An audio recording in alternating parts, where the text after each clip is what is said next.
Hello everyone, आज हम NEET 2019 का नेक्स्ट क्वेश्चन डिस्कस करेंगे। तो हम यहाँ पर क्वेश्चन देखते हैं। नेक्स्ट क्वेश्चन हम यहाँ पे देखते हैं, which will make basic buffer. हमको क्या देखना है, यहाँ पे जो हमको ऑप्शंस गिवन है इसमें से कौन सा ऑप्शन बेसिक बफर सॉल्यूशन यहाँ पे बनाता है वो हमें यहाँ देखना है। तो क्या आपको पता है बफर सॉल्यूशन क्या होते हैं? अगर आपको ये पता है कि बफर सॉल्यूशन क्या होते हैं और किस तरीके से वो बनाए जाते हैं तो आप इस क्वेश्चन को बहुत ही इजीली कर सकते हैं। तो चलिए हम सॉल्यूशन की तरफ चलते हैं और पहले आपको ये बताते हैं कि बेसिक बफर और एसिडिक बफर सॉल्यूशन क्या होते हैं, और उससे पहले ये हमें पता होना चाहिए कि बफर सॉल्यूशन क्या होते हैं।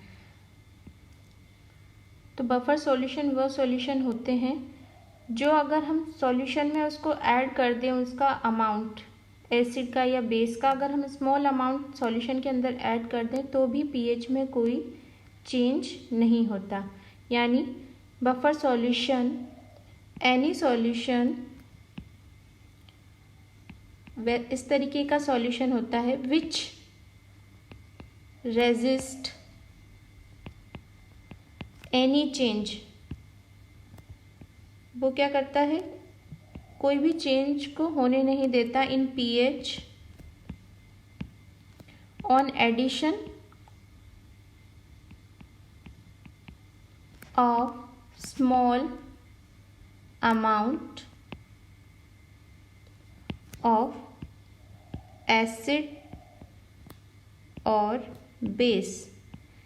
यानी कि बफर सॉल्यूशन वह सॉल्यूशन है जिस सॉल्यूशन में अगर हम स्मॉल अमाउंट में एसिड या बेस ऐड कर दें तो उसका पीएच में कोई चेंज नहीं होता। क्योंकि जनरली जो भी सॉल्यूशन होते हैं, नॉर्मल सॉल्यूशन होते हैं, उसमें अगर हम एसिड ऐड करते हैं तो वो एसिडिक सॉल्यूशन हो जाते हैं और बेस ऐड करते हैं तो वो बेसिक सॉल्यूशन हो जाते हैं।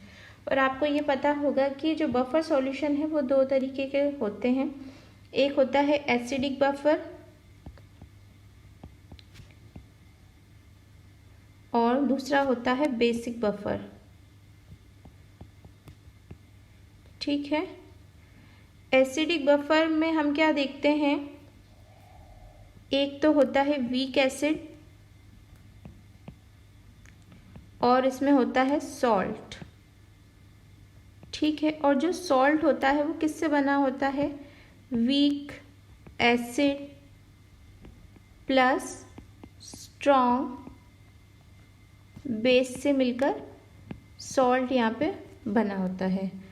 जैसा हमने एसिडिक बफर में देखा वैसा ही हम बेसिक बफर में देखेंगे। इसमें बस इसका रिवर्स हो जाता है। जैसे यहाँ पे हमने एसिडिक बफर में वीक एसिड लिया तो हम यहाँ पे बेसिक बफर में लेंगे वीक बेस और सॉल्ट। ठीक है, और सॉल्ट में क्या होता है, यहाँ पे weak base plus strong acid. तो ये तो हुई बफर सॉल्यूशन की डेफिनेशन और बफर सॉल्यूशन के टाइप, और एसिडिक और बफर सॉल्यूशन में क्या कंपोनेंट होते हैं वो यहाँ पे हमने देख लिया। तो चलिए हम जो हमें ऑप्शंस गिवन है उनकी तरफ चलते हैं और उनको डिस्कस करते हुए मैं आपको ये बताती हूँ कि बफर सॉल्यूशन में क्या होता है और यहाँ पर बेसिक बफर सॉल्यूशन कौन सा है। तो फर्स्ट ऑप्शन में हमको गिवन है 100 ml of 0.1 molar HCl plus 200 ml of 0.1 molar NH4OH। ठीक है, तो हम इसको डिस्कस कर लेते हैं कि जब HCl और NaOH यहाँ पर रिएक्शन करते हैं तो यहाँ पर क्या प्रोडक्ट बनता है और उनकी कंसंट्रेशन हमको गिवन है, उससे हम इसको देखते हैं। रिएक्शन है HCl प्लस NH4OH। HCl है स्ट्रॉन्ग एसिड और NH4OH है वीक बेस। इन दोनों की रिएक्शन से एक सॉल्ट बनता है जो कि है NH4Cl। ये सॉल्ट है प्लस वाटर।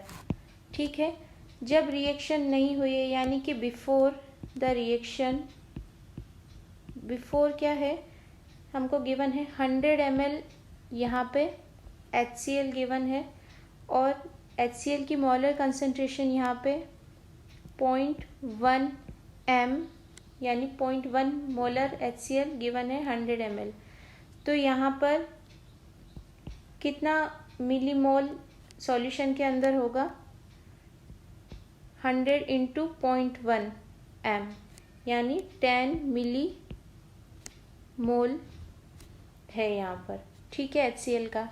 और NH4OH का हम देखें 200 ml वॉल्यूम हमें गिवन है और कंसंट्रेशन इसकी 0.1 मोलर गिवन है, यानी इसका 200 इंटू 0.1 यानी कि 20 मिली मोल गिवन है। यानी हम क्या करते हैं यहाँ पे इनको मल्टीप्लाई करते हैं, ठीक है। और जब रिएक्शन हुई नहीं है यानी रिएक्शन से पहले तो सॉल्ट कितना होगा? 0।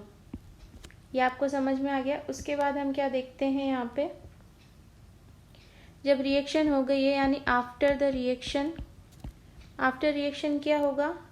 HCl है जो कि एक स्ट्रॉन्ग एसिड है, ये तो कम्प्लीटली डिसोसिएट हो जाएगा क्योंकि स्ट्रॉन्ग एसिड है। आप जानते हैं स्ट्रॉन्ग एसिड या स्ट्रॉन्ग बेस क्या होते हैं? कम्प्लीटली डिसोसिएट होते हैं, जबकि वीक एसिड या वीक बेस बहुत ही नेग्लिजिबल अमाउंट में डिसोसिएट होते हैं। यानी यहाँ पे हम क्या देखेंगे, जो वीक बेस है उसका रिएक्शन होने के बाद में कितना बच रहा है मिलीमोल?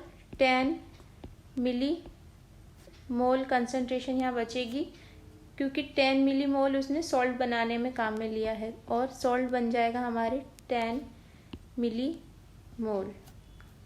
यानी आफ्टर द रिएक्शन HCl का कंसंट्रेशन 0, NH4OH का 10 मिली मोल और NH4Cl जो सॉल्ट है उसका 10 मिली मोल है।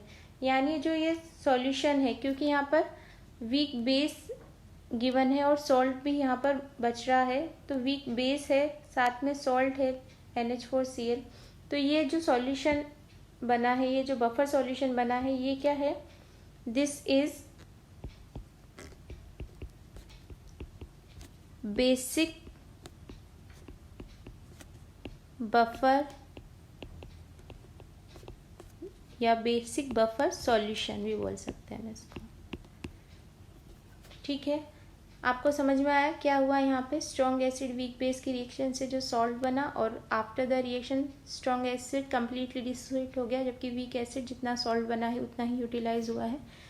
तो यहाँ पे जो सॉल्यूशन है वो बेसिक बफर है, ठीक है। क्वेश्चन में हमसे यही पूछा गया है कि which will make basic buffer, यानी कौन सा जो यहाँ पे कॉम्बिनेशन दे रखा है उससे बेसिक बफर सॉल्यूशन मिलेगा। तो यहाँ पे हमको मिल गया है हमारा आंसर जो कि है ऑप्शन नंबर 1। उसमें 100 ml of 0.1 molar HCl plus 200 ml of 0.1 molar NH4OH की रिएक्शन से जो यहाँ पर सॉल्यूशन मिलता है वो होता है बेसिक बफर सॉल्यूशन, ठीक है। आई होप आपको ये समझ में आएगा कि किस तरीके से हमने देखा बफर सॉल्यूशन क्या होते हैं, उसके टाइप्स और कैसे ये रिएक्शन प्रोसीड हो रही है। और एक ट्रिक भी है जिसके थ्रू हम यहाँ पे देख सकते हैं कि देखिए आप सारे ऑप्शंस को अगर आप ध्यान से देखें तो सेकंड ऑप्शन में हमें गिवन है HCl प्लस NaOH, तो यहाँ पे दोनों स्ट्रॉन्ग एसिड और स्ट्रॉन्ग बेस गिवन है। ये है स्ट्रॉन्ग एसिड और ये है स्ट्रॉन्ग बेस। तो आप जानते हैं कि बफर सॉल्यूशन बनाने के लिए हमें क्या चाहिए, एक ना एक कंपोनेंट वीक एसिड होना चाहिए या वीक बेस होना चाहिए। और जबकि हमें बेसिक बफर बनाना है तो हमें क्या चाहिए, बेसिक बफर में मैंने आपको कंडीशन बताई है, हमें वीक बेस चाहिए होता है। तो ये ऑप्शन इनकरेक्ट हो जाएगा क्योंकि इन दोनों की रिएक्शन से बफर सॉल्यूशन यहाँ पर नहीं बनेगा। नेक्स्ट हम देखें यहाँ पर, और आप ये भी देख लीजिए कि यहाँ पर जो दोनों के वॉल्यूम है और जो दोनों की कंसंट्रेशन गिवन है वो इक्वल गिवन है, यानी ये सॉल्यूशन आगे जाके क्या बनाएगा, एक न्यूट्रल सॉल्यूशन यहाँ पे ये बनाएगा, ठीक है। नेक्स्ट हम यहाँ पे देखते हैं, देखिए 50 ml of 0.1 molar NaOH given है जो कि एक स्ट्रॉन्ग क्या है, बेस है। ये है एक स्ट्रॉन्ग बेस, और स्ट्रॉन्ग बेस अगर हमें गिवन है तो ये बेसिक बफर सॉल्यूशन तो बनाएगा ही नहीं। और यहाँ पर हम देखें 25 ml ऑफ 0.1 मोल CH3COOH यानी एसिटिक एसिड जो गिवन है, जो कि होने को वीक एसिड है। तो इस रिएक्शन में हम देखते हैं जो सॉल्यूशन बनेगा वो क्या बनेगा, एक बेसिक सॉल्यूशन बनेगा, क्योंकि यहाँ पे स्ट्रॉन्ग बेस हमें गिवन है और उसका वॉल्यूम यहाँ पे ज़्यादा है, 50 ml है देखिए, और यहाँ पर जो वीक एसिड है उसका वॉल्यूम 25 ml है। नेक्स्ट हम यहाँ पे चलें तो नेक्स्ट हम देखते हैं 100 ml ऑफ 0.1 मोलर CH3COH जो कि एक वीक एसिड है, प्लस 100 ml ऑफ 0.1 NaOH जो कि एक क्या है, स्ट्रॉन्ग बेस। तो इन दोनों की रिएक्शन होने से हमको यहाँ पर क्या मिलेगा, कंडीशन हमने देखी वीक एसिड स्ट्रॉन्ग बेस, और दोनों का वॉल्यूम और कंसंट्रेशन सेम है। तो यहाँ पर जो हमें बफर सॉल्यूशन मिलेगा वो मिलेगा हमें एसिडिक बफर। ठीक है, तो मैंने आपको चारों ऑप्शंस को बता दिया है कि कौन से ऑप्शन में हमें किस तरीके का सॉल्यूशन यहाँ पे मिल रहा है। तो ये हमारे जो बाकी के ऑप्शंस है वो क्या है, रॉन्ग ऑप्शन है अकॉर्डिंग टू क्वेश्चन, क्योंकि हमें यहाँ पे क्या देखना है, which will make basic buffer, जो कि फर्स्ट ऑप्शन है। आई होप आपको समझ में आएगा कि हमने यहाँ पे देखा बेसिक बफर सॉल्यूशन क्या होते हैं। वो सॉल्यूशन जिस सॉल्यूशन के अंदर अगर हम स्मॉल अमाउंट में एसिड या बेस ऐड कर दे तो उनकी पीएच में कोई अंतर नहीं आता। और एसिडिक बफर सॉल्यूशन में हम लेते हैं वीक एसिड और सॉल्ट में होता है strong base plus weak acid. और बेसिक बफर में भी ऐसे ही होता है, बस इसमें रिवर्स हो जाता है एसिडिक बफर का। यहाँ पे हम वीक बेस और सॉल्ट लेंगे और सॉल्ट में weak base plus strong acid लेंगे। तो ये हमारा क्वेश्चन बेसिक बफर सॉल्यूशन और बफर सॉल्यूशन पर डिपेंडेंट है। अगर आप बफर सॉल्यूशन को कम्प्लीटली मुझसे पढ़ना चाहते हैं तो कमेंट सेक्शन में ज़रूर बताइए, मैं आपको इस सॉल्यूशन वाले टॉपिक को कम्प्लीटली यहाँ पे डिस्कस करूँगी। तो अगर आप इसी तरीके के क्वेश्चन कंप्लीट डिस्कशन के साथ देखना चाहते हैं नीट के और एग्ज़ाम में अच्छे मार्क्स स्कोर करना चाहते हैं तो मेरे चैनल को लाइक शेयर एंड सब्सक्राइब करें, ताकि मैं इस तरीके के वीडियोस, इस तरीके के क्वेश्चन कंटिन्यूसली इस चैनल पर डालती रहूँ और आपका नॉलेज बढ़ाती रहूँ। तो बस आज के लिए बस इतना ही। Thank you so much.